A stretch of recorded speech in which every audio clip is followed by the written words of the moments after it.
ॐ नमो भगवते वासुदेवाय। ॐ नमो भगवते वासुदेवाय।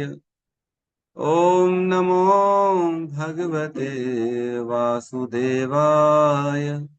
यः स्वानुभावम् अखिलं श्रुतिसारमेकम् आध्यात्मदीपम् अतितीर्षितां तमोऽन्धम् संसारिणां करुणयः पुराणगुह्यम् तं व्याससूनम् उपयामि गुरुमुनीनाम्।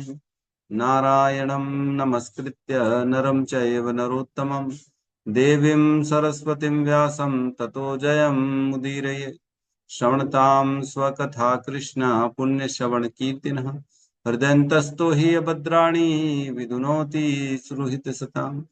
नष्टप्रायेषु अभद्रेषु नित्यं भागवत सेवया भगवती उत्तम श्लोके भक्तिर्भवती नैष्टिकी।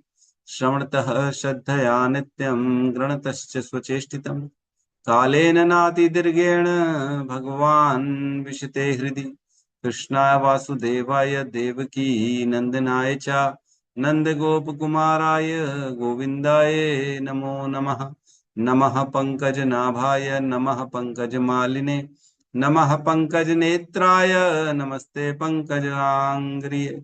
जय श्री कृष्ण चैतन्य प्रभु नित्यानंद श्री अद्वैत गदाधर श्रीवासादि गौर भक्त वृंद।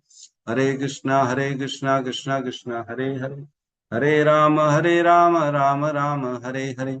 हरे कृष्णा कृष्णा कृष्णा हरे हरे हरे राम राम राम हरे हरे। हरे कृष्णा कृष्णा कृष्णा हरे हरे हरे राम राम राम हरे हरे।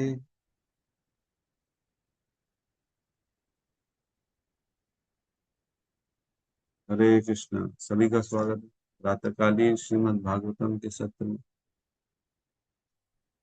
तो कल हमने श्लोक क्रमांक 31 को लिया था, 31 को। कल हमने पढ़ा था वरुण पाश से मुक्ति और व्योमासुर, यही पढ़ा था ना, तो कुछ भेद है। ठीक है।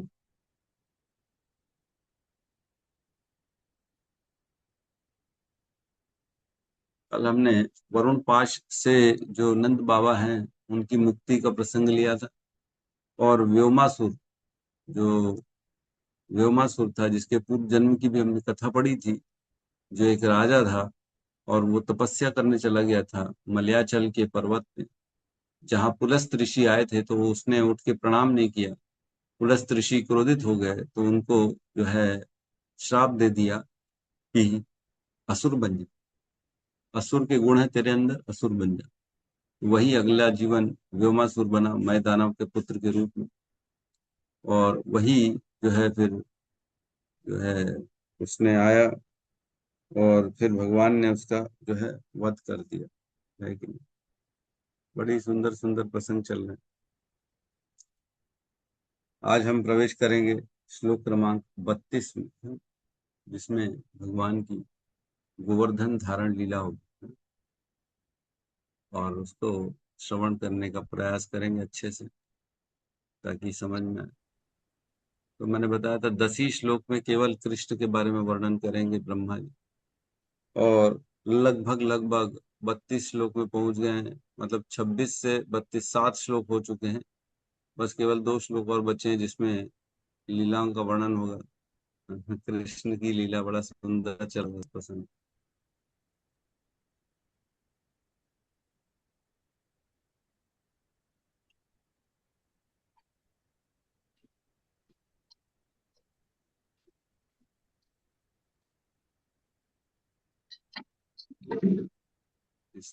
क्लियर है। जी प्रभु।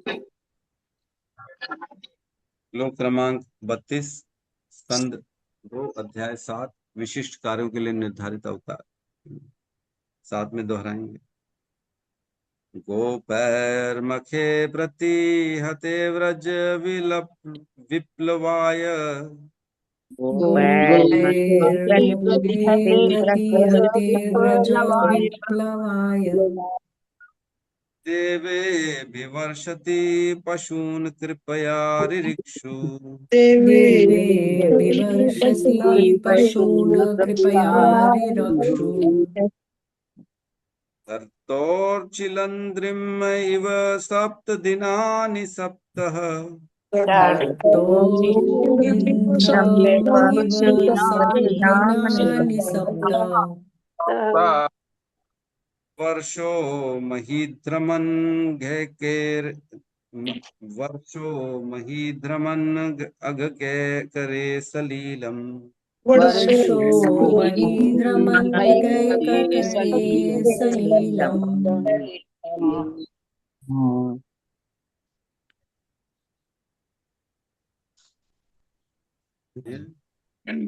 गोपैर्मखे प्रतिहते व्रज विप्लवाय। गोपैर्मखे प्रतिहते व्रज विप्लवाय।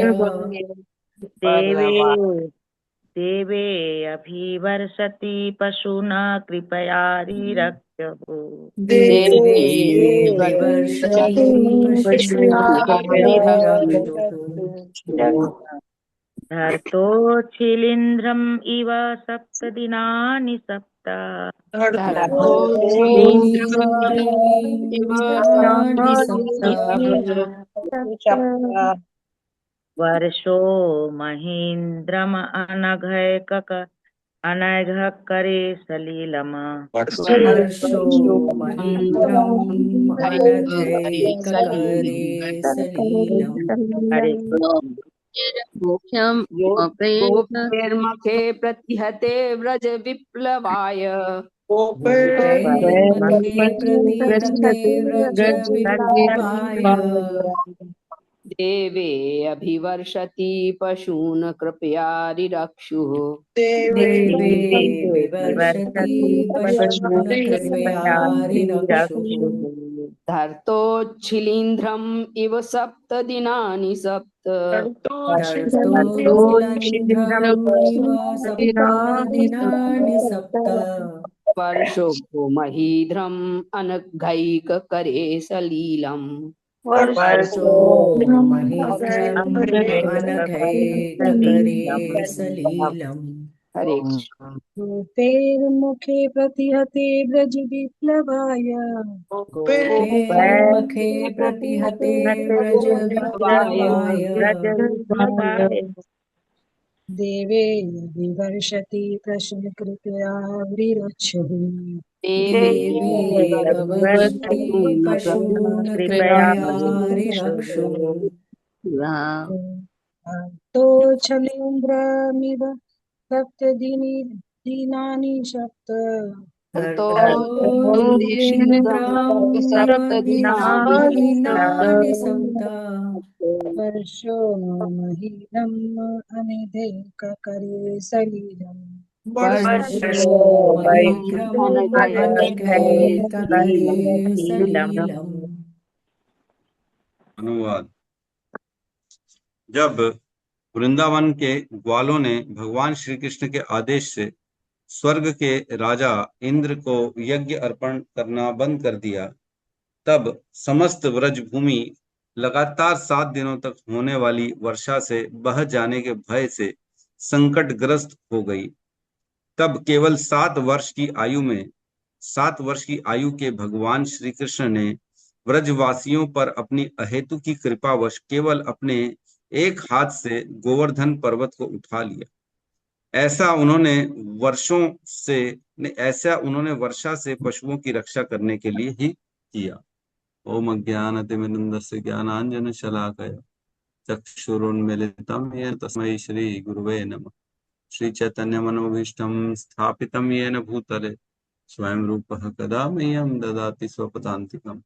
वन्देऽहं श्रीगुरु श्रीयुतपदकमलं श्रीगुरून् वैष्णवांश्च श्रीरूपं सागरजातं सहगण रघुनाथान्वितं तं सजीवं साद्वैतं सावधूतं परिजनसहितं कृष्ण चैतन्य देवं श्री राधा कृष्ण पादान् सहगण ललिता श्री विशाखान्वितांश्च।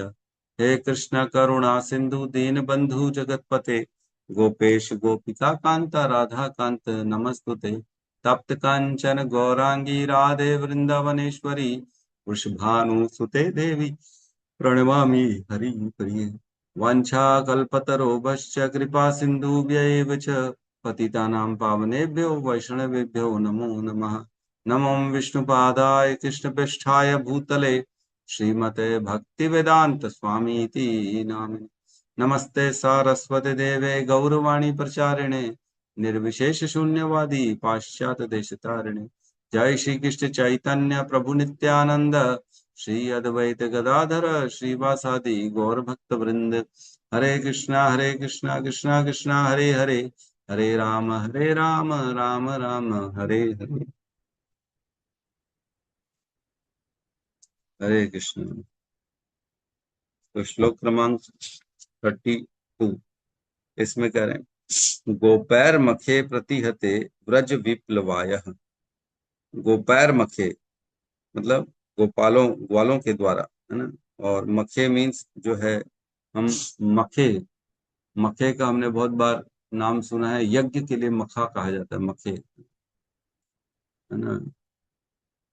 8वें अध्याय के आखिरी का जो श्लोक है भगवत गीता में, इसमें भी मखे का वर्णन आता है ना, कि जो यज्ञ और तपस्या करता है ना। वेदेषु यज्ञेषु तपसु च एव, नहीं इसमें मखे का नहीं है। तो मख बेसिकली, मखे का अर्थ हमने बहुत बार पढ़ा है, यज्ञ के लिए कहा जाता है।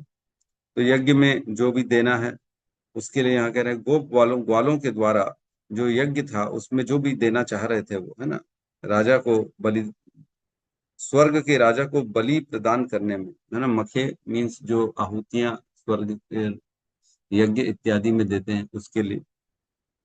प्रतिहते, प्रतिहते मीन्स रोक देना। जो ग्वालों के द्वारा यज्ञ आयोजन हो रहा था जिसमें राजा इंद्र को बहुत सारी आहुतियां, बहुत सारी बलियां दी जा रही थी। बलि इन द सेंस की बेसिकली जो चढ़ावा है, जो फल है, जो भी उनके लिए बनाया जाता है, अनेक अनेक प्रकार के मिष्ठान और जो है भोग इत्यादि, तो वो सारी चीजों के लिए प्रतिहते रोक दिया गया, है ना।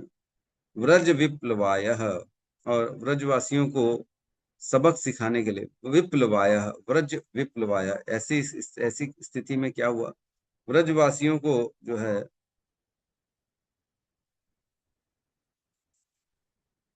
सबक सिखाने के लिए, मतलब विप्लवाय, विप्लवाय, विप्ल का मतलब जो होता है ना, विप्लव। तो हमने पहले भी बात की थी, कई बार ना गोवर्धन में विप्लव रखा जाता है, जो इस्कॉन के द्वारा बहुत सारे पूरे भारत से संपूर्ण बुलाया जाता है, जिसको विप्लव कहा जाता है। मतलब विप्लव एक तरह का आंदोलन होता है ना।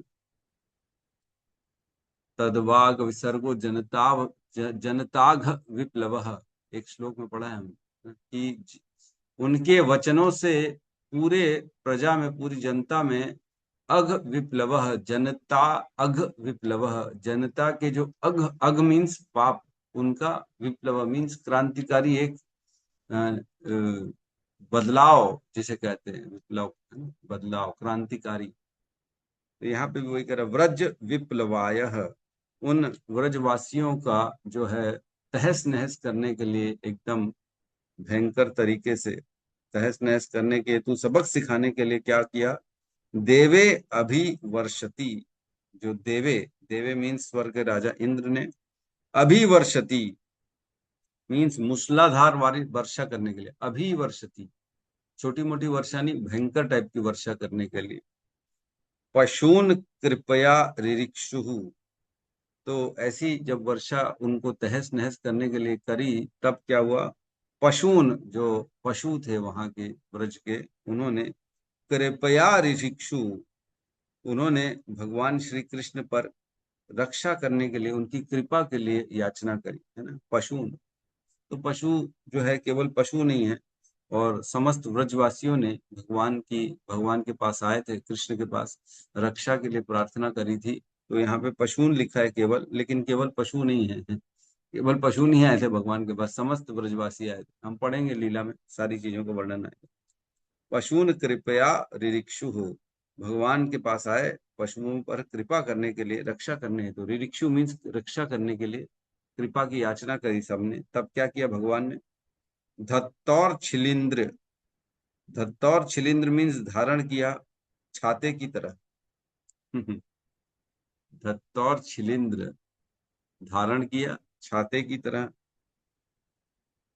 आगे क्या है? इव सप्त दिनानि सप्त वर्षः, मतलब इस प्रकार छाते की तरह। इव मीन्स उसके समान, छाते की समान धारण कर लिया।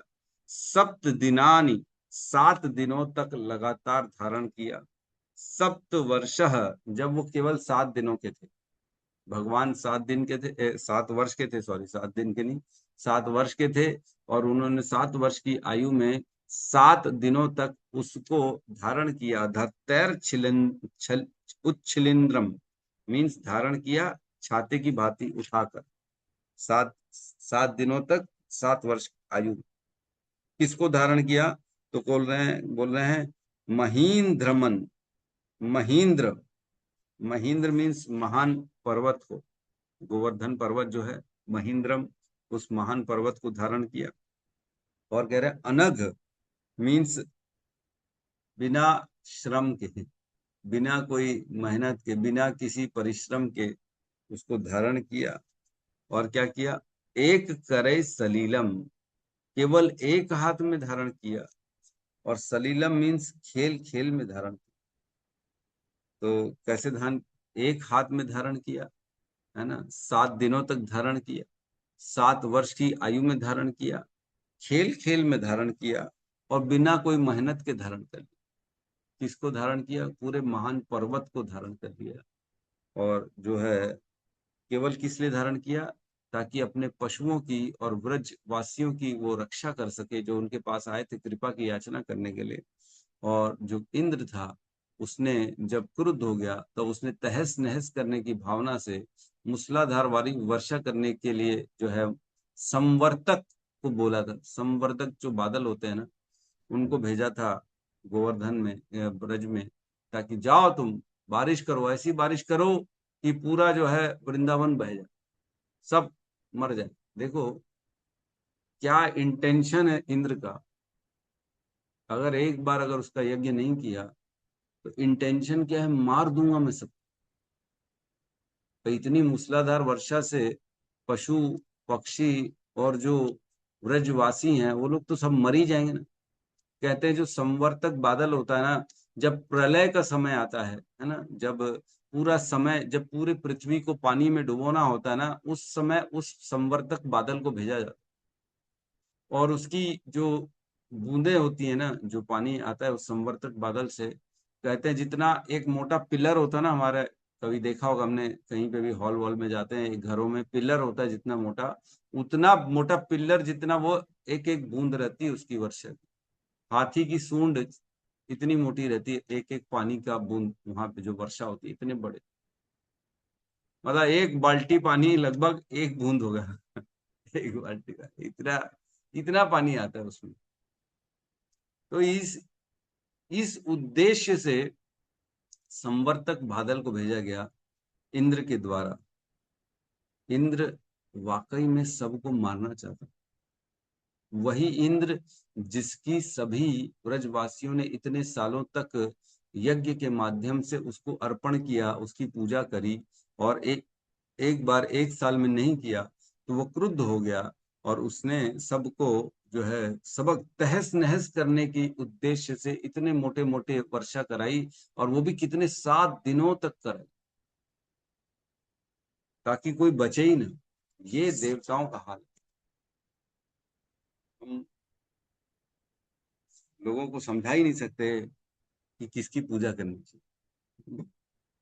ये हमें सिखाता है कि हमको देवताओं की शरण में नहीं जाना चाहिए। देवता खुद कर्मी है, खुद सकाम में फंसे हुए, इंद्रिय तृप्ति में फंसे हुए। यद्यपि उनको शक्तियां मिली हुई हैं, लेकिन शुद्ध नहीं है कि रजोगुण में फंसे हुए, काम क्रोध लोभ में फंसे हुए देवता। खास तौर से तो इंद्र और उसके सहयोगी जो हैं वो सब के सब काम में फंसे हुए हैं। जब तब देखो इंद्र की सभा में जो है बढ़िया बढ़िया अप्सराएं बुलाएगा, नचाएंगे। देखिए, कहीं पे भी चले जाते हैं इंद्र। गौतम ऋषि की पत्नी के पास आ गए, अहिल्या के पास, क्योंकि उनके अंदर काम वासना भरी पड़ी हुई। वो इतनी सुंदर थी, इतनी सुंदर थी कि इंद्र को आकर्षण हो गया और उसने कहा इसका मुझे संग करना। गौतम ऋषि जब गए थे स्नान करने अर्ली मॉर्निंग, जो है इन्होंने क्या किया था, मुर्गे को बोला जल्दी आज करो कुकड़ू को, तो गौतम ऋषि चले जाएंगे, है ना, स्नान करने, तब मैं भोग कर लूंगा इसकी पत्नी के। तब वो वेश बदल कर गौतम ऋषि का ही वेश धारण करके उनकी पत्नी के पास आ गए और उनका भोग किया अहिल्या को। जब वापस आए गौतम ऋषि तब उन्होंने देखा तो उन्होंने बहुत क्रुद्ध हो गए। उन्होंने श्राप दे दिया अहिल्या को कि पत्थर बन जा, और जो है इंद्र को भी श्राप दे दिया। बोले इतना ज्यादा तुम कामुक हो, केवल तुम्हारे को यही दिखता है, जाओ तुम्हारे शरीर में 1000 योनियां हो जाए, है ना, मतलब। तो इंद्र घबरा गया, बोले ऐसा तो मत दो, मैं कैसे रहूंगा, मेरे को शर्म आ जाएगी। तो बोले ठीक है, 1000 आंखें हो जाएंगी तुम्हारे आप हमारे तुम्हारे शरीर में, जाओ। तो 1000 आंखें हो गई इंद्र के पास। इस प्रकार की इंद्र की कथा आती है, जहां तहां इंद्र पहुंच जाते हैं। तो ऐसे देवताओं के प्रति क्या हमारे को पूजा, श्रद्धा, समर्पण आता है। जब नहीं पढ़ेंगे तो आ जाएगा। जिनको स्वर्ग चाहिए, जिनको भोग चाहिए, वो केवल उन्हीं के पास जाएंगे, लेकिन जिनको समझ में आएगा वो उनके पास नहीं जाएंगे। तो ये पूरा जो गोवर्धन लीला है, यह 10वें स्कंद के 24-25 अध्याय में आती है। 24 और 25वें अध्याय में ये पूरी लीला आती है। और 27वें अध्याय में आता है जिसमें इंद्र माफी मांगते हैं, स्तुति करते हैं और अभिषेक करते हैं कृष्ण का। इंद्र को सबक सिखाने के लिए भगवान ने गोवर्धन धारण किया। उसके बाद जब इंद्र सबक सीख गए तब वो आ गए और माफी मांगते, स्तुति करते कि मेरे से बहुत बड़ी गलती हो गई, मैंने आपको पहचाना नहीं। तो हम 24 और 25वें अध्याय को आज उसको जो है श्रवण करेंगे, पढ़ेंगे। 24वें अध्याय के श्लोक क्रमांक 30, थर्ड 3 नंबर श्लोक से मैं चालू कर रहा हूँ। 3 नंबर श्लोक में कहते हैं, हे पिताश्री, भगवान कृष्ण ने कहा, आप कृपया करके मुझे बतलाएं कि आप इतना सारा महत् प्रयास किस लिए कर रहे हैं।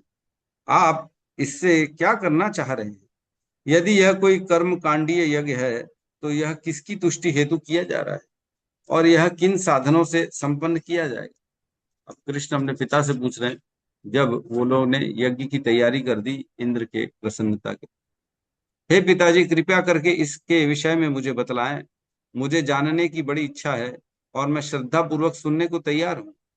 जो दूसरों को अपने तुल्य मानते हैं, जिनमें अपने तथा पराये का भेदभाव नहीं है, और जो यह नहीं विचार करते कि कौन मित्र है, कौन शत्रु है और कौन उदासीन है, ऐसे संत पुरुषों को कुछ भी छिपाकर नहीं रखना चाहिए।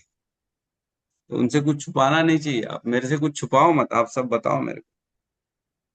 तो आगे, इस जगत में लोग कर्म करते हैं तो कभी तो वे समझते हैं कि वे क्या कर रहे हैं और कभी नहीं समझते। जो लोग यह जानते हैं कि वे क्या कर रहे हैं, उन्हें अपने कार्यों में सफलता प्राप्त होती है, जबकि अज्ञानी लोगों को सफलता नहीं मिलती। कृष्ण कह रहे हैं अपने पिता को कि इस संसार में सभी लोग कर्म करते हैं, लेकिन कुछ लोग जानते हैं कि वो क्या कर्म कर रहे हैं और कुछ लोग नहीं जानते कि वो क्या कर्म कर रहे हैं। जो लोग जानते हैं कि क्या कर्म कर रहे हैं उन्हें सफलता मिलती है, और जो लोग नहीं जानते उन्हें सफलता नहीं मिलती है। ये तो बड़ा इजी है। आप लोगों ने देखा होगा, लोग नॉनवेज खा रहे हैं कि नहीं, बोल रहे अरे इससे कोई फर्क थोड़ी पड़ता है, ये तो खाना है, क्या खाना नहीं खाएंगे क्या। शेर भी तो खाता है क्या मांस, हम भी खा रहे हैं, उसमें क्या गलती हो गई, है कि नहीं। तो उनको कार्य तो कर रहे हैं, लेकिन उनको पता ही नहीं पड़ रहा है कि क्या कार्य करना चाहिए, क्या नहीं करना चाहिए, है ना। कार्य पहले पता करना चाहिए कि क्या करना है क्या नहीं करना। कर्मणो ही अपि बोद्धव्यम बोद्धव्यम च विकर्मणा अकर्म से बोद्धव्यम गहना कर्मणो गति। कर्मों की गति बड़ी गहरी है हे अर्जुन, इसलिए पता करो कि क्या कर्म है, क्या अकर्म है, क्या विकर्म है। तीनों पहले पता करो, है ना? पता करो और कर्म को करो, अकर्म को करो, और सॉरी सकाम कर्म को मत करो, विकर्म को मत करो, केवल अकर्म को करो।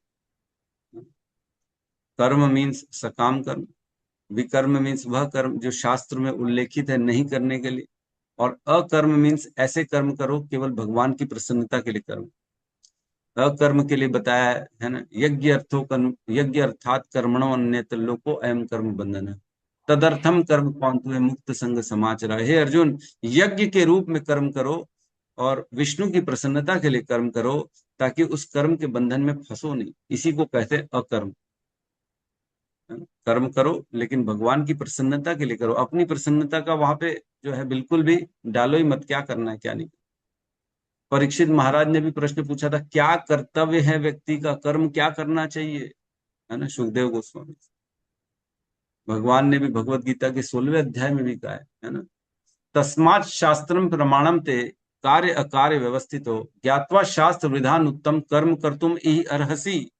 हे अर्जुन, शास्त्रों के माध्यम से पता करो, तस्मात् शास्त्रम प्रमाणम ते, शास्त्र के प्रमाणों से पता करो, कार्य अकार्य व्यवस्थित हो, क्या कार्य करने योग्य है और क्या कार्य अकर्ने नहीं करने योग्य, ये पता करो पहले।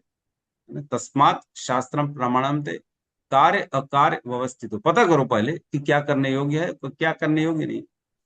जब पता पड़ जाएगा, ज्ञात्वा शास्त्र विधान उत्तम, जब तुमको पता पड़ जाएगा, ज्ञान हो जाएगा कि क्या कार्य करने योग्य है क्या नहीं करने योग्य है, तब उसके आधार पे कर्म कर तुम इहि अर्हसि, उसके आधार पे कर्म करो जो करने योग्य है, और जो नहीं करने योग्य है उसको मत करो। कई बार पता तो होता है कि क्या करना है, लेकिन आदमी वही करता है जो नहीं करना। पता है गलत बात नहीं करनी, पता है चुगली नहीं करनी, पता है किसी की निंदा नहीं करनी, पता है किसी का दिल नहीं दुखाना है, पता है, लेकिन फिर भी आदमी वही करता है कि नहीं। पता है लोगों को, अरे नॉनवेज खाना ठीक नहीं, फिर भी क्या करें, उठना बैठना ऐसा है प्रभु हमारा, हम क्या छोड़ नहीं सकते ना प्रभु। तो कहने का अर्थ है आपने अपनी इंद्रिय तृप्ति को ज्यादा जो है पोषण कर दिया, आपने अपने मन को ज्यादा शक्तिमान बना दिया है, मन जो कहता है वही करते हो। आपको अपनी बुद्धि से शास्त्रों के ऊपर आधारित कर्म करने का विवेक नहीं है, आपने अपने ऊपर कंट्रोल ही नहीं कर रखा है ना। जिह्वा वेगम उदर उतस्त वेगम, है ना, जिह्वा वेगम, और क्या था, वाचो वेगम मनसा क्रोध वेगम जिह्वा वेगम उदर उपस्थ वेगम एतान वेगान यो विषहेत धीर। जो धीरवान व्यक्ति है, जिन्होंने इन वेगों को सहन कर लिया है, वही पूरी पृथ्वी में शिष्य बनाने के लिए योग्य है, अन्य कोई नहीं। पता लगा गुरु है और उसकी अपनी जबान पे कंट्रोल ही नहीं। एक बार मैं एक शादी में गया था, है? वो हमारे सिंधी समाज के ना गुरु कहलाते हैं। उन्होंने जो है वो एक हमारे में गद्दी होती है ना, गद्दी चली आती है, उसके बाद उनके बच्चे बढ़ते, संत हुआ, फिर उनका बच्चा भी बढ़ जाएगा, वो संत चले जाएंगे, फिर उनका बच्चा बढ़ जाएगा। तो इस प्रकार वो संत खानदान से आ रहे, तो उनको गद्दी मिली हुई है, अभी भी गद्दी में है। मेरे साथ ही शादी में थे। अब हम तो टीका लगाते हैं, जहां तहां जाते हैं ऐसे ही टीका लगा के बैठे। तो दारू पी रहे थे वो। मैं नहीं पी रहा था, मेरे साथ बैठ के दारू पी, पियो भाई, हमको क्या करना है, आपकी इच्छा। मेरे को बोलते यार तू मेरे से बड़ा संत है क्या? तू मेरे से बड़ा संत है क्यों? मैंने कहा, अरे बोले तू प्याज लहसुन नहीं खाता है, दारू नहीं पीता है, नॉनवेज नहीं खाता है, तिलक लगा के बैठता है? कि भगवत गीता बोलता है, तेरे को इतने श्लोक मालूम है। मैंने कहा भाई अब प्रयास है हमारी कि हम जो कार्य करते हैं, अगर ब्राह्मण दीक्षा ले ली तो ब्राह्मण बनने का वो प्रयास करेंगे, जो हमारे शास्त्र में लिखा है वैसे अपने जीवन को यापन करने का प्रयास करेंगे। हम वैष्णव हैं, हम कैसे ये सब खा सकते हैं? बोले यार तेरे से सीखना पड़ेगा। अब वो है बड़े, अब उनकी उम्र ज्यादा है और वो मेरे को बोलते तेरे से सीखना पड़ेगा। तो मेरे से उन्होंने मेरे प्रवचन जो है इंस्टाग्राम और यूट्यूब इसका उसका लिंक लिया, बोले तेरे प्रवचन सुनूंगा, क्योंकि मेरे को भी कभी कभी बोलने दिया जाता है। वो अब वो तो है संत, उनको माइक वाइक मिलता है। बोले थोड़ा बहुत दो चार कथा तो मेरे को मालूम है, बोल देता हूँ, लेकिन भगवत गीता नहीं मालूम है मेरे को। तेरे से सीखूंगा तेरे क्लास से मैं। हाँ हाँ सीखो। उनको मैंने दिया फिर अपना सारा। और वो देखते, आज भी देखते हैं, मेरे सारे वीडियोस देखते हैं और वो सीखते हैं, ताकि आगे वो बोल सके कभी उनको मौका मिले।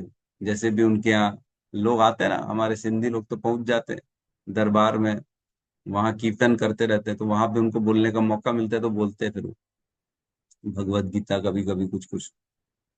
कहने का अर्थ ये है, व्यक्ति को पता ही नहीं पड़ता कि क्या करना है क्या नहीं करना है। दारू पी रहे हैं, नॉनवेज खा रहे हैं, ये संत है, एक ऐसा संत है।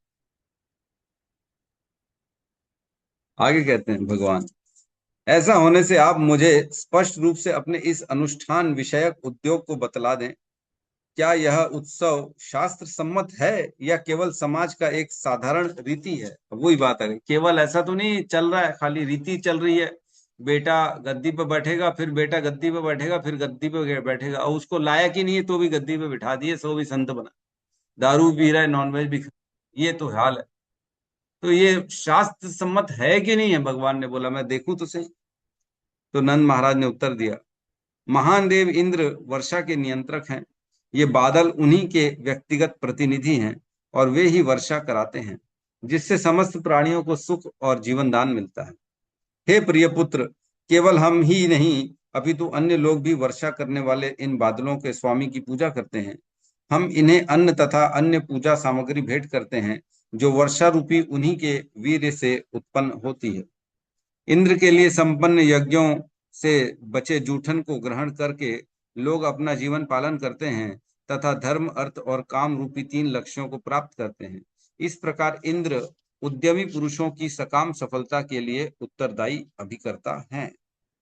यह धर्म स्वस्थ स्वस्थ परंपरा पर आश्रित है। जो कोई काम शत्रु भय या लोभवश इसकी बहिष्कार करता है, उसे निश्चय ही सौभाग्य प्राप्त नहीं हो सकेगा। तो नंद बाबा ने अपने पुत्र को जवाब दिया।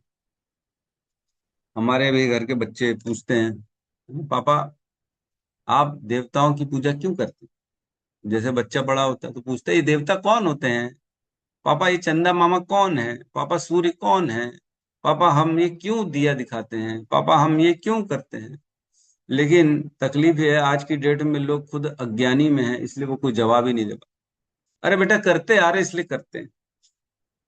और जब ऐसा जवाब चला जाता है तो बच्चों की श्रद्धा खत्म हो जाती है। अरे इन लोग को मालूम तो है नहीं क्यों करना है, बस करे जा रहे करे जा रहे हैं। ऐसा थोड़ी होता। क्यों कर रहे हैं किसी को मालूम नहीं। शिव जी पे जल क्यों चढ़ा रहे हैं किसी को पता ही नहीं, है ना। शिव जी और शिवलिंग में क्या भेद है किसी को पता ही नहीं। शिव जी भगवान है कि कृष्ण भगवान है कि राम भगवान है किसी को पता ही नहीं, है ना। सबको एक ही समान बोलते हैं। हमारे हिंदू धर्म में 33 करोड़ भगवान है, देवी देवता है, सभी एक समान, सभी की पूजा करो। हमारे में सब भगवान है। गणेश भी भगवान है ना। गणेश भगवान की जय बोलते है कि नहीं। शनिदेव को भी भगवान बोलते, सबको भगवान बोलते। तो यही तकलीफ है, जब हम अपना अपना हमारा ही डाउट क्लियर नहीं है तो हम अपने बच्चों को क्या डाउट क्लियर करेंगे। और इसलिए बच्चे धीरे धीरे सनातन धर्म से पीछे हो जाते हैं, क्योंकि बोले इनको मालूम ही नहीं ना। आज भी कितने प्रश्न आते हैं यूट्यूब में, इसमें इंस्टा में, कि भगवान कौन है? तो लोग बोलते I think Shiva is God. ऐसा जवाब दे रही जो पढ़े लिखे बाहर जाते बच्चे, I think Shiva is God. वो सोच रही है, अभी भी सोच ही रही है। पढ़ने के लिए इतना समय है, लेकिन ये समझने के लिए समय नहीं है कि भगवान कौन है। जिसने उनको बनाया उसी के लिए उनको समय नहीं। शिव को भगवान बोल रहे हैं, कोई गणेश को, दुर्गा मैया को भगवान बोल रहे हैं। दुर्गा मैया ही है सब कुछ हमारी, तो अपने गुरु को ही भगवान बोल रहे हैं सब। तो ये बड़ा दुर्भाग्य है सनातन धर्म का। इसीलिए हमने बीड़ा उठाया कि नहीं, इस जो है इस कंफ्यूजन को क्लियर करना जरूरी है। आम जनता को इस ज्ञान को देना आवश्यक है कि असली में भगवान है कौन। शिव भी जिसकी पूजा करते हैं, है ना। उमा कहूं मैं अनुभव अपना, सत हरि भजन जगत सब सपना। शिव जी कह रहे हैं कि ये जगत सपना है, भजन क्या है, सत हरि भजन। केवल सही क्या है, हरि का भजन ही सत्य है, बाकी सब सपना। शिव जी कह रहे हैं, स्वयं स्वयं भगवान श्री राम का नाम जपते शिव जी। इसके माध्यम से प्रयास है लोगों को बताने का कि भगवान है कौन, अपने जीवन को सही दिशा में लाओ, जो छोटे छोटे प्रश्नों के उत्तर हैं उसको पता करो, क्लास में आओ, अटेंड करो क्लास, जिससे समझ में आएगा कि सनातन धर्म का आधार क्या है, भगवान देवी देवताओं में भेद क्या है ना, भगवान को क्यों पूजा जाए, और देवी देवताओं को किस मानसिकता, किस भाव से हम उसकी पूजा कर सकते। देवी देवताओं को भगवान मान के पूजा नहीं कर सकते, लेकिन देवी देवताओं की पूजा इस भाव से कर सकते कि ये भगवान के प्रतिनिधि हैं, अपॉइंटेड हैं। जैसे पीएम होता है और उसके नीचे के कैबिनेट मिनिस्ट्री होती है, वैसी भगवान है और भगवान के नीचे ये सारे देवता है। देवताओं को भगवान का प्रतिनिधि मान के उनकी रिस्पेक्ट की जा सकती, पूजा भी की जा सकती है, लेकिन देवताओं से कुछ मांगना नहीं चाहिए, है ना? बिल्कुल नहीं मांगना चाहिए, जैसे इंद्र के साथ जो है गोवर्धन लीला में हुआ। आगे कहते हैं, जब भगवान श्री कृष्ण ने अपने पिता नंद तथा व्रज के अन्य वरिष्ठ जनों की कथा को सुना, तो इंद्र के प्रति क्रोध उत्पन्न करने के उद्देश्य से उन्होंने अपने पिता को इस प्रकार संबोधित किया। भगवान श्री कृष्ण ने कहा, कर्म से ही जीव जन्म लेता है और कर्म से ही उसका विनाश होता है। उसके सुख दुख भय तथा सुरक्षा की भावना का उदय कर्म के प्रभावों के रूप में होता है। कर्म से ही जीव जन्म लेता है और कर्म से ही उसका विनाश। कर्म के आधार पर व्यक्ति को जीवन मिलता है। पहला रचा प्रारब्ध, पीछे रचा शरीरा, है ना। तुलसी तू क्यों चिंता करे, भज ले रघुवीरा।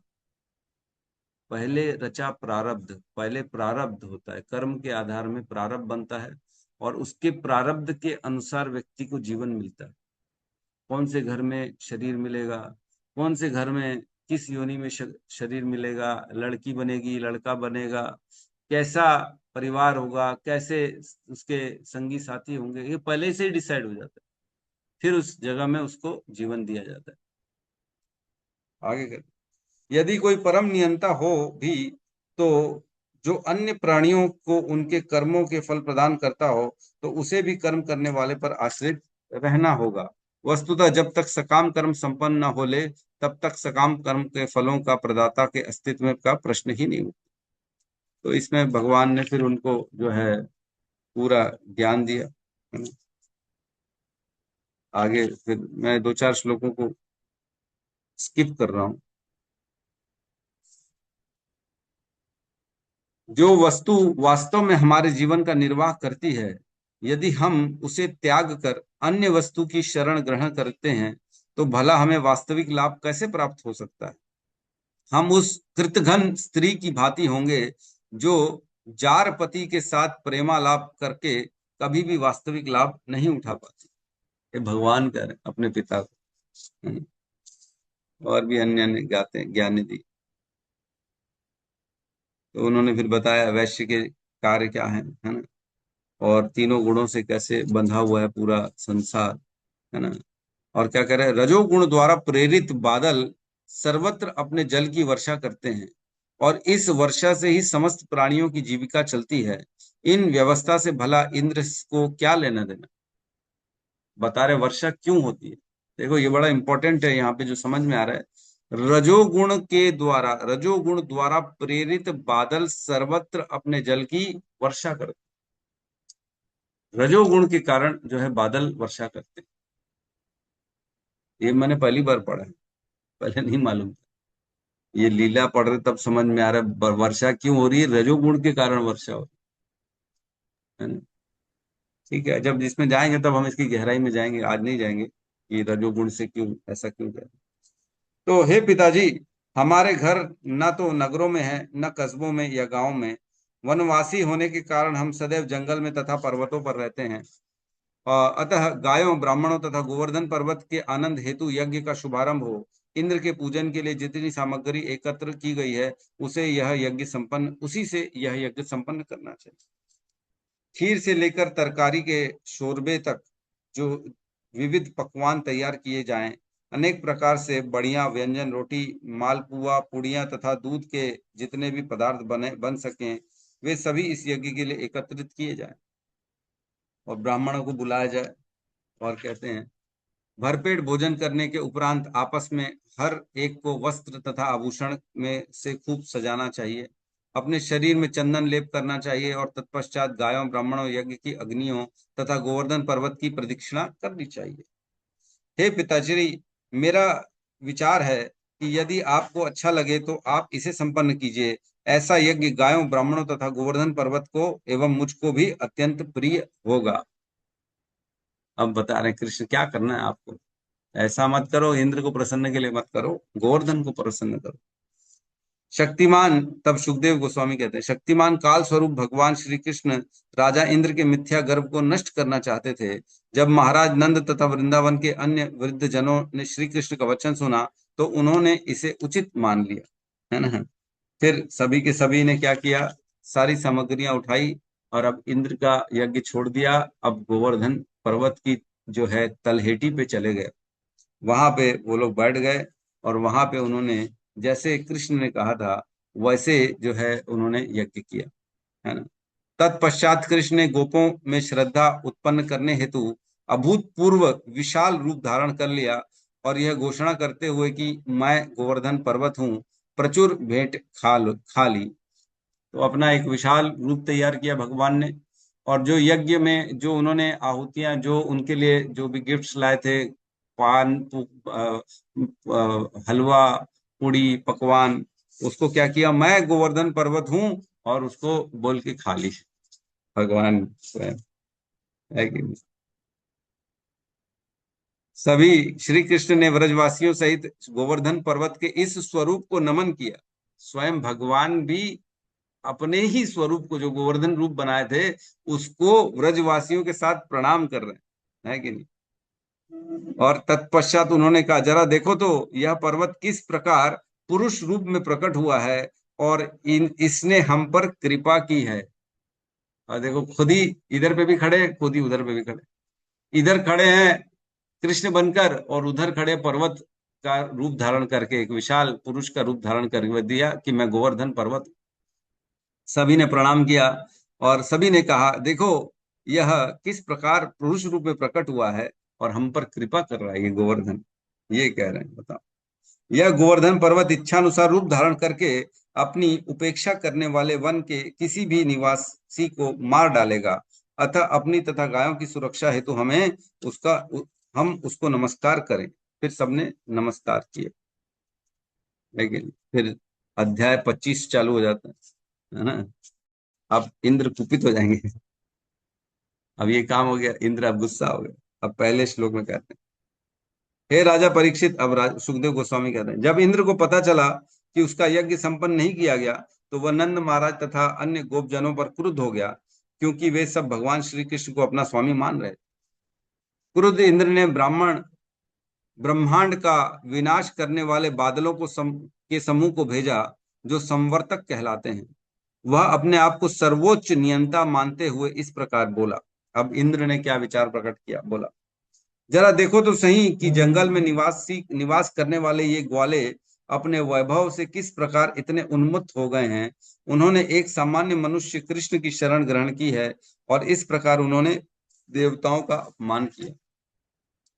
उनके द्वारा कृष्ण की शरण ग्रहण करने वैसा ही है जैसा कि लोगों द्वारा दिव्य आत्मज्ञान को त्याग कर सकाम कर्म यज्ञों की मिथ्या नावों में चढ़कर इस महान भव सागर को पार करने का मूर्खतापूर्ण प्रयास होता है। इन ग्वालों ने इस सामान्य मनुष्य कृष्ण की शरण ग्रहण करके मेरे प्रति शत्रुतापूर्ण कार्य किया है, क्योंकि यद्यपि कृष्ण अपने आप को अत्यंत चतुर मानता है, किंतु वह नीरा मूर्ख, अकड़ू तथा बातुनी बालक है।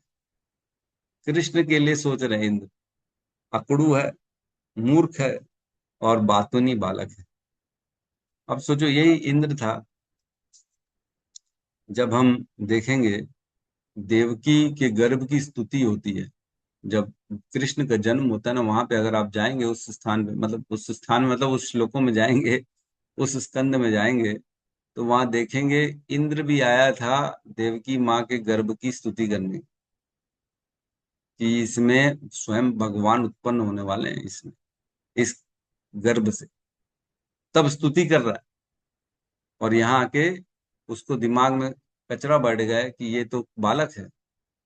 इतने सारे असुरों का वध किया भगवान ने, बकासुर का, है ना, व्योमासुर का, है ना, शक्टासुर का, पूतना का। तब भी हमने देखा कि अनेक अनेक पुष्प वृष्टि होती, ऊपर से देवता लोग पुष्प फेंकते हैं भगवान के सामने, है कि नहीं।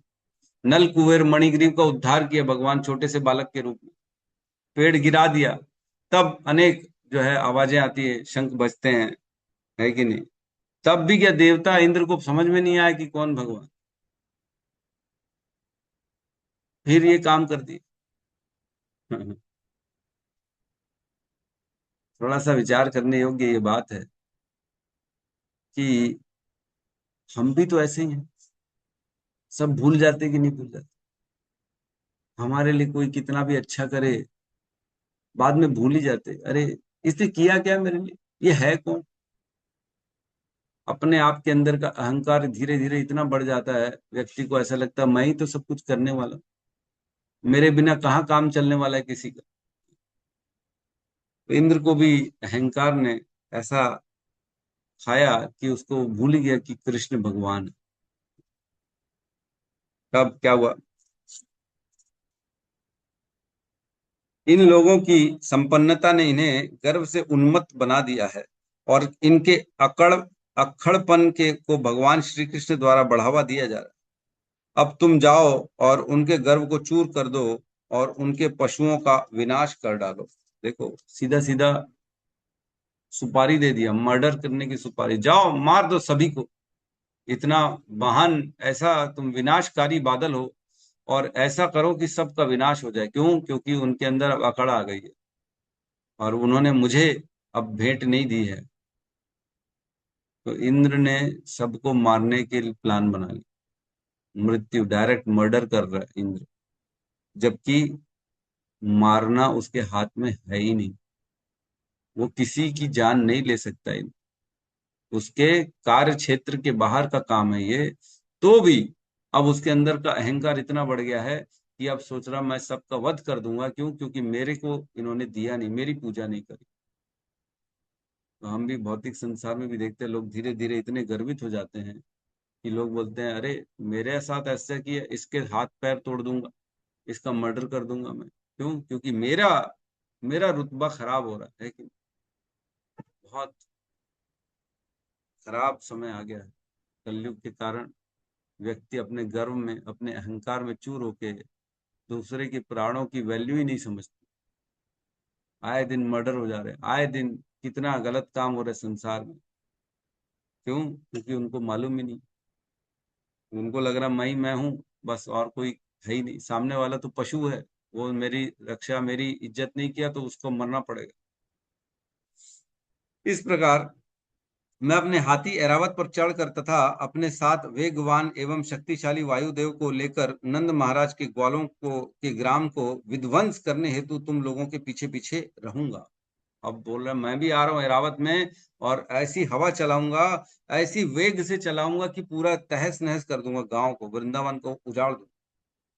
तब कह रहे हैं इंद्र के आदेश से प्रलयंकारी मेघ समय से पूर्व अपने बंधनों से मुक्त होकर नंद महाराज के चारागाहों पर गए। वहां के व्रजवासियों ने मूसलाधार वर्षा करके उन्हें सताने लगे। भयानक वायुदेवों द्वारा उत्प्रेरित बादल बिजलियों की चमक से प्रज्वलित हो उठे और ओलों की वर्षा करते हुए कड़कड़ाहट के साथ गरजने लगे। जब बादलों ने बड़े बड़े खंभों जैसी मोटी वर्षा की धाराएं गिराई, खंभों जैसी छोटी, अरे बाप रे, वर्षा की धाराएं गिराई, तो पृथ्वी बाढ़ से जलमग्न हो गई और ऊंची या नीची भूमि का पता ही नहीं चल पा रहा था। अत्यधिक वर्षा तथा हवा के कारण कांपती हुई गायें तथा अन्य पशु और शीत से पीड़ित ग्वाले तथा गोपियां, ये सभी शरण के लिए भगवान गोविंद के पास पहुंचे। भीषण वर्षा से उत्पन्न पीड़ा से कांपती तथा अपने सिरों और अपने बछड़ों को अपने शरीरों से ढकने का प्रयास करती हुई गायें श्री भगवान के चरण कमलों में जा पहुंची, है ना। और कहते हैं गोपों तथा गोपियों ने श्री भगवान से कहा हे कृष्ण, हे भाग्यशाली कृष्ण, कृपया आप इंद्र के क्रोध को इन गायों को उबारें। हे प्रभु, आप अपने भक्तों पर इतने वात्सल्य हैं, कृपया आप हमें भी बचा लें। ओलों तथा तेज वायु के प्रहार से अचेत हुए जैसे गोकुल वासियों को देखकर भगवान हरि समझ गए कि यह कुपित इंद्र की करतूत है। इंद्र ने अपने आप से कहा, सोचा इंद्र ने, चूंकि हमने उसका यज्ञ रोक दिया है, अतः इंद्र अति प्रचंड हवा और ओलों के साथ घनघोर एवं बिना ऋतु की वर्षा कर रहा है। मैं अपनी योग शक्ति से इंद्र द्वारा उत्पन्न इस उत्पात का पूर्ण रूप से प्रतिकार करूंगा। इंद्र जैसे देवता अपने ऐश्वर्य का घमंड करते हैं और मूर्खतावश वे झूठे ही अपने आप को ब्रह्मांड के स्वामी समझने लगते हैं। मैं अब ऐसे अज्ञान को नष्ट कर दूंगा। ये भगवान सोच रहे हैं, अहंकार आ गया उसको, वो सोच रहा मैं ब्रह्मांड को खत्म कर दूंगा अहंकार के कारण। क्योंकि देवता सतोगुण से युक्त होते हैं, अतः अपने आप को स्वामी मानने का मिथ्या अभिमान में बिल्कुल नहीं आना। नहीं, क्या लिखा है? चूंकि देवता सत्व गुण से युक्त होते हैं, अतः अपने आप को स्वामी मानने का मिथ्या अभिमान उनमें बिल्कुल नहीं आना चाहिए। जब मैं सत्व गुण से विहीन उनके मिथ्या अभिमान को भंग कर दूंगा, तो मेरे उद्देश्य उन्हें शांति दिलाना होगा। तो भगवान कह रहे हैं उसको, वैसे तो सतोगुण में होना चाहिए इंद्र को, और सतोगुण में रहते हुए ये सब काम नहीं करना चाहिए, अहंकार नहीं आना चाहिए, लेकिन उसके अंदर अब सतोगुण नहीं रहा, उसके अंदर अहंकार आ गया। अतः मुझे अपनी दिव्य शक्ति से गोप समुदाय की रक्षा करनी चाहिए, क्योंकि मैं ही उनका आश्रय हूँ, मैं ही उनका स्वामी हूँ, और वे मेरे अपने परिवार के ही हैं। मैंने अपने भक्तों की रक्षा का व्रत जो ले लिया है, ये भगवान सोच रहे हैं। तब ऐसा सोचकर भगवान ने, कृष्ण ने एक हाथ से गोवर्धन का पर्वत ऊपर उठा लिया, जैसे कि कोई बालक कुकुरमुत्ते को उखाड़ कर हाथ में ले लेता है। ऐसे उठा लिया जैसे कुकुरमुत्ता, छोटा सा मशरूम होता है ना, ऐसे तोड़ा जाता है, ऐसे पकड़ लेते हैं बेचने के लिए या खरीदने के लिए या बनाने के लिए, कोई भी ऐसे दिखाते हैं छोटा सा कुकुरमुत्ता। वैसे भगवान ने पूरे के पूरे पर्वत को उठाया, गोवर्धन पर्वत। तत्पश्चात भगवान ने गोप समुदाय को संबोधित किया, हे मैया, हे पिताश्री, हे व्रजवासियों, यदि चाहो तो अपनी गायों सहित आप अब इस पर्वत के नीचे आ जाओ। अपना आपको डरना नहीं चाहिए कि यह पर्वत मेरे हाथ से छूटकर गिर जाएगा। न ही तुम लोग हवा तथा वर्षा से भयभीत हो, क्योंकि इन कष्टों से तुम्हारे छुटकारे की व्यवस्था पहले ही की जा चुकी है। इस प्रकार भगवान श्री कृष्ण द्वारा उनके मन आश्वस्त किए गए और वे सभी पर्वत के नीचे प्रविष्ट हुए, जहां उन्हें अपने लिए तथा अपनी गायों, छकड़ों, सेवकों तथा पुरोहितों के लिए और साथ ही साथ समुदाय के अन्य सदस्यों के लिए पर्याप्त स्थान मिल गया। भूख तथा प्यास भूलकर और अपनी समस्त व्यक्तिगत सुविधाओं की अवहेलना कर भगवान श्री कृष्ण पर्वत को धारण किए हुए 7 दिनों तक वहीं पर खड़े रहे और सभी ब्रजवासी उन्हें निहारते रहे। तो समस्त पूरे पर्वत के जो, हाँ, भगवान बीच में खड़े हैं, छोटे उंगली में, कन्नी उंगली में छोटी वाली उल्टे हाथ में धारण किया उन्होंने गोवर्धन को, और खड़े हुए हैं 7 दिनों तक, और पूरे ब्रजवासी उनको घेरे हुए हैं और सब भगवान का दर्शन कर रहे हैं, और सबको ऐसा लग रहा है कि भगवान उन्हीं को देख रहे हैं। चाहे इधर बैठे वाले लोग भगवान को देखें, चाहे लेफ्ट वाले देखें, चाहे राइट वाले, चाहे आगे पीछे कहीं के भी लोग देख रहे हैं, उनको ऐसा लग रहा है भगवान हमारी तरफ ही देख रहे हैं, कृष्ण से हमारा डायरेक्ट आई कांटेक्ट हो रहा है, सबको ऐसा लग रहा है। तो भगवान ऐसी लीला करते, बड़े प्रसन्न हुए, क्योंकि सबकी इच्छा थी कि भगवान का दर्शन वो करें, इसलिए भगवान ने ये लीला करी कि मैं सबको दर्शन ऐसे दूंगा डायरेक्ट। जब इंद्र ने भगवान कृष्ण की योग शक्ति के इस प्रदर्शन को देखा तो बहुत आश्चर्यचकित हो उठा।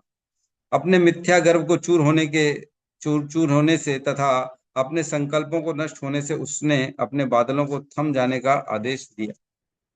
यह देखकर कि अब भीषण हवा तथा वर्षा बंद हो गई है, आकाश बादलों से रहित हो चुका है और सूर्य उदित हो गया है, गोवर्धनधारी भगवान श्री कृष्ण ग्वाल समुदाय से इस प्रकार बोले। अब भगवान बोले, हे गोप जनों, अब आप अपनी पत्नियों, बच्चों तथा संपदाओं के साथ बाहर निकल जाओ, अपना भय त्याग दो। तेज हवा तथा वर्षा रुक गई है और नदियों की बाढ़ का पानी उतर गया है। अपनी अपनी गायें समेट कर तथा अपनी समस्त साज सामग्री अपने छकड़ों में लाद कर सारे गोपजन बाहर चले आए। स्त्रियां, बच्चे तथा वृद्ध पुरुष धीरे धीरे उनके पीछे पीछे चल पड़े। सारे प्राणियों को देखते देखते पूर्ण पुरुषोत्तम भगवान ने पर्वत को उसके मूल स्थान पर रख दिया, जिस तरह की वह पहले खड़ा था। वृंदावन के सारे निवासी प्रेम से अभिभूत थे। उन्होंने आगे बढ़कर अपने अपने रिश्ते के अनुसार भगवान श्री कृष्ण को बधाई दी। किसी ने उनको गले लगाया तो किसी ने उनके समक्ष नतमस्तक हुआ। गोपियों ने सम्मान के प्रतीक रूप में उन्हें दही तथा अक्षत जौ मिलाया हुआ जल अर्पित किया। उन्होंने भगवान श्री कृष्ण पर आशीर्वादों की झड़ी लगा दी। माता यशोदा, रोहिणी, नंद महाराज तथा बलिष्ठों में सर्वश्रेष्ठ बलराम ने भगवान श्री कृष्ण को गले लगाया। स्नेहाभिभूत होकर उन सब ने भगवान श्री कृष्ण को अपना अपना आशीर्वाद दिया। हे राजन, स्वर्ग में सिद्धों, साध्यों, गंधर्वों तथा चारणों सहित सारे देवता ने भगवान श्री कृष्ण का यशगान किया और अतीव संतोष पूर्वक उन पर फूलों की वर्षा करी। हे परीक्षित, देवताओं ने स्वर्ग में जोर जोर से शंख तथा दुंदुभियां बजाई और तुम्बुरु इत्यादि श्रेष्ठ गंधर्व गीत गाने लगे। तो इस प्रकार भगवान को सबका आशीर्वाद मिला। क्योंकि 7 दिन 7 रात तक भगवान ने जो है कुछ नहीं खाया था, है ना। तो इसलिए भगवान को 56 भोग लगते हैं, है ना। दिन में भगवान को 4 बार दिन में लगते हैं भोग, है ना। तो क्योंकि भगवान ने दिन में कुछ नहीं खाया, रात में भी कुछ नहीं खाया, है कि नहीं। तो 4 दिन के और 4 रात के, 8 हो गए, 7 8 जा 56। तो इसलिए 56 भोग लगते भगवान को, क्योंकि दिन के 4 टाइम का भोग नहीं खाया भगवान ने, रात के भी 4 टाइम का भोग नहीं खाया, और ऐसे 7 दिनों तक लगातार भगवान भूखे प्यासे केवल पर्वत को धारण किए हुए थे।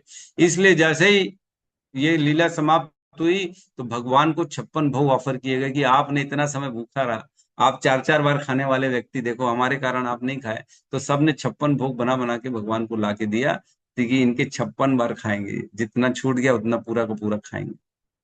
तो इसलिए 56 भोग का हमारे में जो है कहा जाता है कि 56 भोग भगवान को खिलाना चाहिए, है कि नहीं। तो इस प्रकार भगवान ने गोवर्धन लीला करी और अपने व्रजवासियों का उन्होंने रक्षा करी और इंद्र का मान का मर्दन किया, इंद्र के अहंकार को खत्म किया और अपने सभी ब्रजवासियों की रक्षा करी। ठीक है, तो किसी का कोई प्रश्न है तो हम ले सकते हैं। प्रभु जी, ये 56 भोग का आपने जो गणित बताया, हिसाब बताया, ये कभी नहीं सुना था। बहुत कि क्यों लगते हैं ये कारण सच में नहीं मालूम। 56 भोग लगते हैं, बस 56। धीरे धीरे देखो, रोज नया नया कुछ ना कुछ सीखने को मिलता है। जी जी प्रभु जी, जी जी।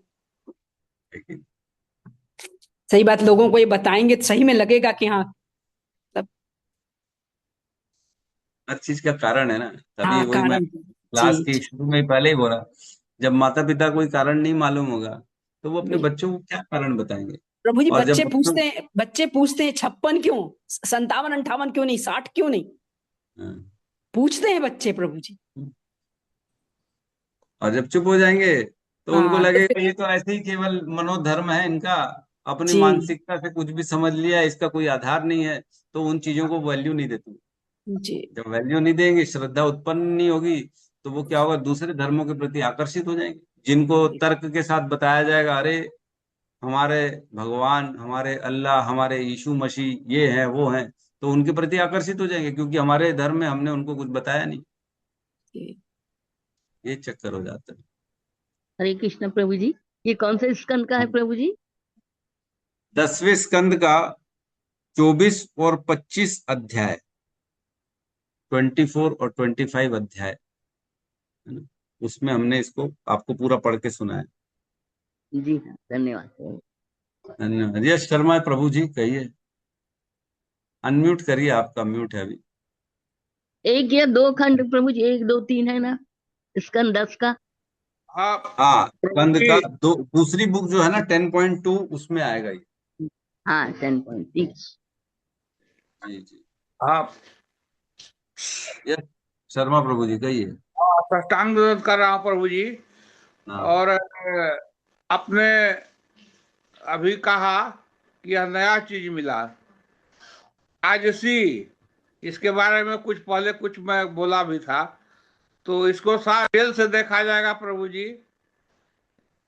राजसी बादल जो हैं इसके हाँ बाद ज्ञान होता है, तो लेकिन भाव रखे हुए अपना, लेकिन इसको बढ़ाना है बस। अब तो ज्यादा नहीं कहूंगा। पद पाने के बाद जैसे इंद्र को हुआ, तो मैंने पढ़ा कि एक बार चंद्रमा को इंद्र का पद मिला था, तो उन्होंने अपने गुरु के पत्नी के प्रति गलत निगाह डाल दी थी। तो पद का ही है। रामायण रामायण पढ़ते थे, चाहे जो भी हो, गीता भी जो यूनिवर्सल था उसी को मैं नोट कर सकता था। यश न कोई जन्मा जग माही, अब प्रभुता पाई जाहि मद नाही। ऐसा जग में कोई नहीं जन्मा जिसको पद मिल जाए, प्रभुता मिल जाए, मद नहीं होता है। श्रीमद वक्त न किन की, प्रभुता बधिर न कही, मृग नयनी के नैन सरा, कोस लाग जो नाही। ये सब यूनिवर्सल है प्रभु जी, ये हम रखे हैं। अब गीता में तो पता नहीं मेरा क्यों आ गया झुकाव। एक एक श्लोक पढ़ा बहुत पहले, वह यही पढ़े थे, ध्यायात विषया न पुंसहा संघर्ष उपजायते। पूरा श्लोक पढ़े तो लगा कि यह क्या चीज हो गया, ये 1 मिनट आते हैं सब परिवर्तन हो जाएगा। उसी समय से मेरा इधर ध्यान आ गया। और थोड़ा सा हमको घुसने का आदत है, अनुसंधान वगैरह करते हैं ना प्रभु जी, तो अपना मन का विषय होता है, वो किसी का नहीं होता है। इसलिए मूर्ति मूर्ति मूर्ति पूजा पहले नहीं होती थी, लेकिन मूर्ति पूजा करते हैं हम लोग। तो मूर्ति को पूजा करते हैं। एक प्रश्न आपके पास है, हम जान रहे हैं, हम सुने हैं, लेकिन हम आपसे क्लियर करना चाहते हैं कि मूर्ति की पूजा हम लोग करते हैं या कुछ और, या नहीं नहीं, मूर्ति पूजा करते हैं ना हम। भगवान ने भागवतम में 11वें स्कंद में बताया है कि मैं भक्तों के जो है सेवा लेने के लिए स्वयं अपना एक्सपेंशन करता हूँ, और जो है मूर्तियों में जो है विग्रह में प्रवेश करता हूँ, ताकि वो मुझे सेवा कर सके, मैं उनकी सेवा ले सकूं। और ये भी क्यों करते, ताकि वो उनका शुद्धिकरण कर सके, है ना। भगवान ने भागवतम में एक श्लोक आता है जिसमें कहते हैं, शैली दारुमयी लोही लेप्या लेख्या च सैकती, मनोमयी मणिमयी प्रतिमाष्ट विधा स्मृतः। तो ये 8 प्रकार की जो है प्रतिमाओं में मैं प्रवेश करके सेवा स्वीकार करता हूं, ताकि मैं अपने आश्रितों पे उनके ऊपर कृपा कर सकूं।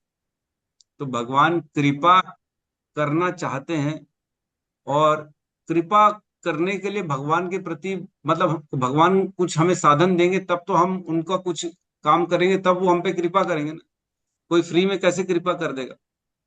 तो भगवान केवल हम लोगों के शुद्धिकरण के लिए, हमारी मदद के लिए, हमारे को ये हमारी इच्छा पूर्ति के लिए सारी व्यवस्था देते हैं कि मैं चलो तुम्हारे सामने विग्रह में आ जाता हूँ, तुम मेरी विग्रह में सेवा करो, तो तुम्हारा मैं मेरे को एक मौका मिल जाएगा, मैं तुम्हारा उद्धार कर सकता हूँ।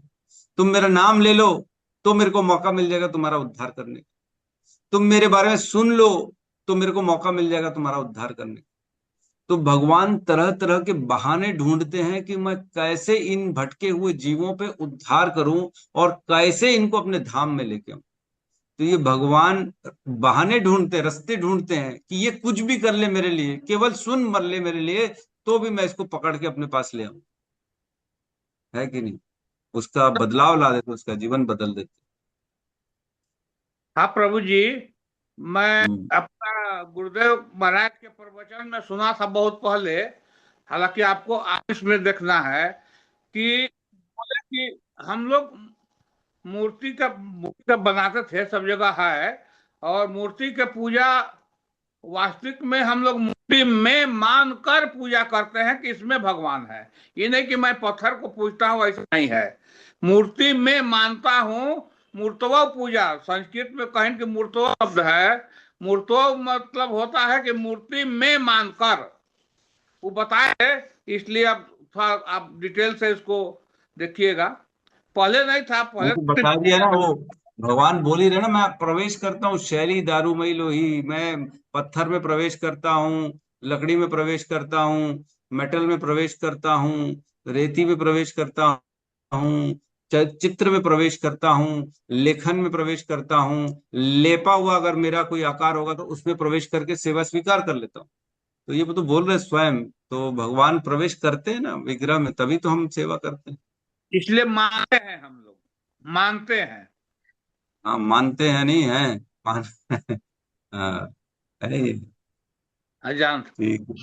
हरे प्रभु जी। कृष्ण, प्रणाम। यस यस, ठीक है। और किसी का कोई प्रश्न है या अपना विचार प्रकट करना चाहते हैं?